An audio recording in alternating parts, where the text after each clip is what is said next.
Yo, what is good, people out there interwebs? My name is Steffi Harder. I am a freelance model and software developer here in Tokyo. I recently graduated a coding bootcamp called Code Chrysalis in January of this year, 2020, and I've been working as a software engineer for about 8 months now. So I opened up my Instagram for questions and answers for what it's like to work as a software engineer in Japan. How I got into coding, and I got a lot of responses. So I thought, why not make a video and collect all these questions and answers together in a digestible format? So here we go. Let's do this. Do you need Japanese to work as a software engineer in Japan? The answer is no, you do not. You'd be very astonished with how many people who work in tech here who do not speak a lick of Japanese. That goes beyond software development. That's marketing, product, design. I know a few people here that have been here for a decade or more and don't speak much. Some people who went to the same boot camp that I went to came here from other countries like US, Canada, different parts of Europe, and they had never lived in Japan before attending this boot camp. And they are currently working at tech companies here and taking part-time Japanese classes. So that is always an option for you. Is it a prerequisite to know Japanese to live and work here as a software engineer? No. Which technologies are more required by the Japanese tech industry? So what is the tech stack in Japan? What are people looking for in software developers here? And so I'm pretty new. So from my impression, it really depends on the size of the company. The older, bigger companies are probably still using Java and Spring just because that's what people used to build software back in that time. The newer, smaller, mid-sized companies are doing Ruby on Rails. But you are definitely able to find a job if you learn JavaScript first, because there's just a wide pool of web dev jobs available for a JavaScript Node.js stack. The CEO of Stack Overflow said, if it can be built in JavaScript, it will be built in JavaScript. Yes. Okay, so how much experience do you need to become a software engineer? My personal background is in digital marketing, content creation, and entertainment. I do not have a technical background at all. I'd say 80% of my cohort were also from non-technical backgrounds that have non-computer science degrees and wasn't working in an engineering field before. If you really work hard at something, like in a year or less, you can be proficient in that and give value in that skill at a company. How's the work culture like? Chill or strict? That is entirely dependent on the company you work for, my dear. If you're interviewing for a company, they're not only interviewing you to see if you're perfect fit, you are also interviewing them to see if they're a perfect fit for your lifestyle. And if you encounter some of your personal red flags during the interview, like, it seems like this company overworks their employees, that is a clear sign that you should not work for them. Luckily, in the last month of the bootcamp that I attended, they really focus on the graduate outcomes and the job hunt. So we are all assigned a career coach, and we work on presenting our technical skills, whiteboarding, doing coding challenges, how to self-pitch and do technical interviews. And that is the reason why the outcomes portion of this bootcamp that I attended to is so high. Do you need a university degree to work in Japan? Now, this is a complicated question because yes, you do. But if you do not, there's an alternative.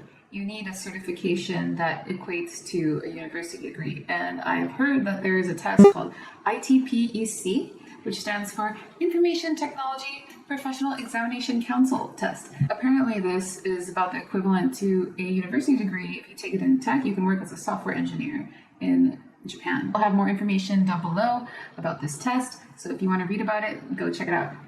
So let's talk salary now. Okay, how is it compared to the salaries in the US? Well, okay. The average salary for a junior developer in Tokyo is 3.7 million Japanese yen. That is about $35,000 a year. And before you freak out, the average salary for Code Chrysalis graduates, on the other hand, is 5.7 million Japanese yen, which is a 53,000 US dollars a year. And, comparatively to Silicon Valley, and I moved here from San Francisco, okay, it seems not a lot at all. But when you take in just the quality of life and the cost of living Tokyo compared to SF, and it is actually really livable. It's super livable. It's all about relative income, y'all. Would you be able to afford a decent place in Tokyo as a software developer? Well, I really love my apartment, okay, and so I spend about 160,000 yen a month. That is about 1,500 US dollars a month. And I split that with a roommate. And that's a 50 square meter apartment. I'm about a 7-minute walk from the station, and the station is a really short train ride from central Tokyo.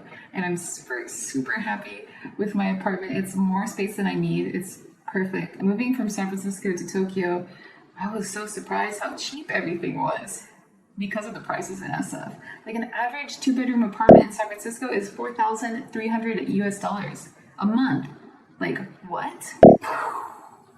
Why Japan? So why work in Japan when you can make so much more money in Silicon Valley? Well, okay, personally, you know, it's my personal choice to live and work here. It is my childhood dream. I am a high-key, low-key babe. Japan just has a super high quality of life. I love the food here. I love the people here.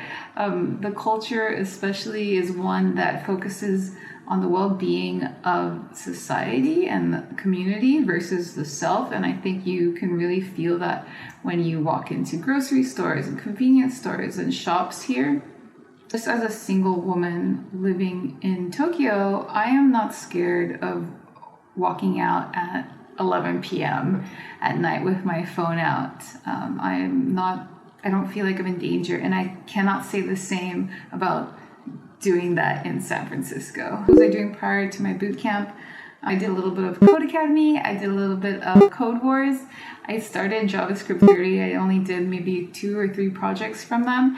And that is the one thing I wish I did more. Because when you learn the fundamentals, the hardest part, I think, of full stack development is tying all of the pieces together, making sure that all of the technologies that you've put in work to make a usable application. And I wish that I had more experience doing that prior to the boot camp, and I would have slept a lot more. Do you have any advice for younger girls who want to start a career in coding? Girls and boys, stop thinking about it and just do it. Set deadlines for yourself. If you cannot set deadlines for yourself, put yourself in an environment that sets deadlines for you.